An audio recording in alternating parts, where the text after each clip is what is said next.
अपने नाम की थी। नंबर 3, टीपू सुल्तान की तलवार।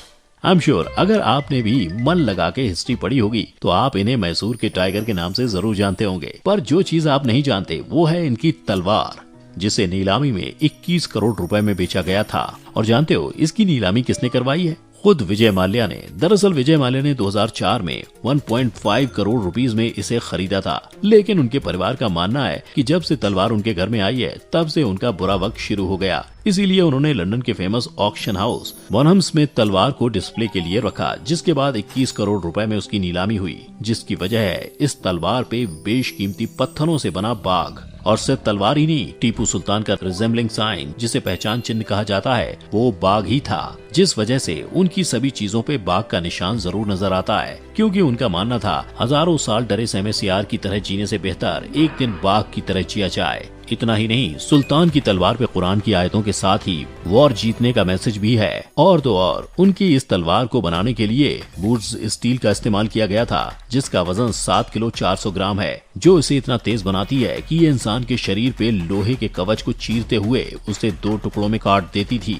इस तलवार की इसी खासियत ने अंग्रेजों की नीयत बिगाड़ दी थी और श्रीरंगपट्टनम में एक युद्ध के दौरान मैसूर टाइगर उर्फ टीपू सुल्तान की मौत के बाद ईस्ट इंडिया कंपनी के मेजर थॉमस हर्ट उनके सभी हथियारों के साथ ही इस तलवार को लेकर ब्रिटेन चले गए थे। हालांकि टीपू सुल्तान की ये तलवार आज कहां और किसके पास है ये कोई नहीं जानता, क्योंकि ना ये किसी म्यूजियम में है और ना ही माल्या के पास।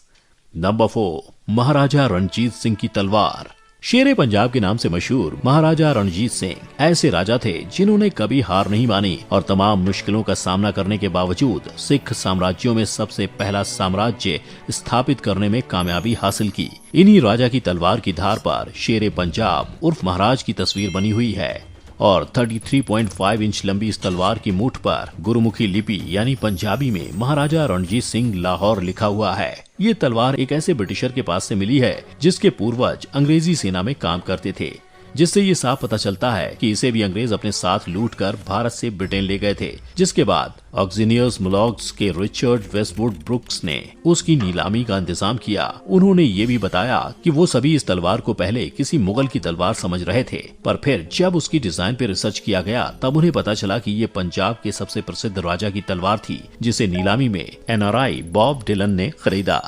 नंबर 5, पृथ्वीराज सिंह की तलवार। 11 साल की उम्र में चौहान राजवंश का दारोमदार संभालने वाले पृथ्वीराज चौहान के जितने बड़े, विशाल और अद्भुत कारनामे थे, उतने ही भारी और अद्भुत उनके अस्त्र शस्त्र थे। तभी तो आज जहां 50 किलो की गोनी उठाने में 2 लोगों की जरूरत पड़ जाती है, वहीं पृथ्वीराज चौहान अपने वजन के साथ ही 60 किलो की तलवार लेकर युद्ध भूमि में जाते थे और दुश्मनों से मुकाबला करते थे। यही नहीं, इनकी इसी 38 इंच की तलवार को आकर्षक और राजवंश का प्रतीक दिखाने के लिए इस पर 4 इंच की सोने की मूठ भी चढ़ाई गई थी, जिससे उन्होंने इतिहास में अनगिनत युद्ध लड़े हैं। अगर लोगों की माने तो ऐसा कहा जाता है कि ये तलवार लगभग 900 साल पुरानी है और उनके वंश की खानदानी तलवार है। इसीलिए जब भी कोई राजा राजगद्दी पर बैठे तब राज्याभिषेक के वक्त उन्हें ये तलवार दी जाती।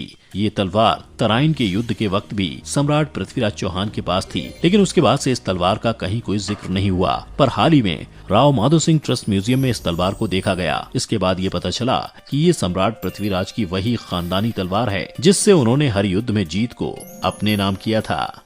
अब इन सभी तलवारों के बारे में जानकर ये बात तो साफ हो गई है कि आज से 800 साल पहले भारत अस्त्र शस्त्र और युद्ध कला में दुनिया का सबसे ज्यादा विकसित देश था और इन्हीं का सबूत है ये तलवारें, जिनके इस्तेमाल से हमारे यहाँ के सभी वीर राजाओं ने न जाने कितने युद्ध लड़े और उनकी बदौलत जीत का खिताब अपने नाम किया। ऐसी ही एक तलवार आज यूरोप में है, जो बनी तो इंडिया में थी, लेकिन फिर हमने उसे अरबी लोगों को बेचा था और उन्होंने उसे यूरोप को बेच दिया। इस तलवार का नाम है दमस्कस द ग्रेट सोर्ड, जो दुनिया की सबसे ज्यादा शार्प तलवार में से एक है और इसका निर्माण भारत में ही हुआ था। इस तलवार की धार का अंदाजा इस बात से लगाया जा सकता है कि इसने युद्ध में घोड़े सहित योद्धाओं को काटकर मार गिराया था। तो आप हमें कमेंट में बताएं, अगर आपको कभी मौका मिले तो इनमें से कौन सी तलवार का इस्तेमाल आप अपने दुश्मन के अगेंस्ट में करना चाहेंगे। इसके साथ ही हमारी धारदार वीडियो आपको अच्छी लगी हो तो इसे लाइक और शेयर करना और चैनल को सब्सक्राइब करना मत भूलना। फिर मिलेंगे इतिहास के पन्नों से निकली हुई किसी और खतरनाक जानकारी के साथ। तब तक के लिए जय हिंद।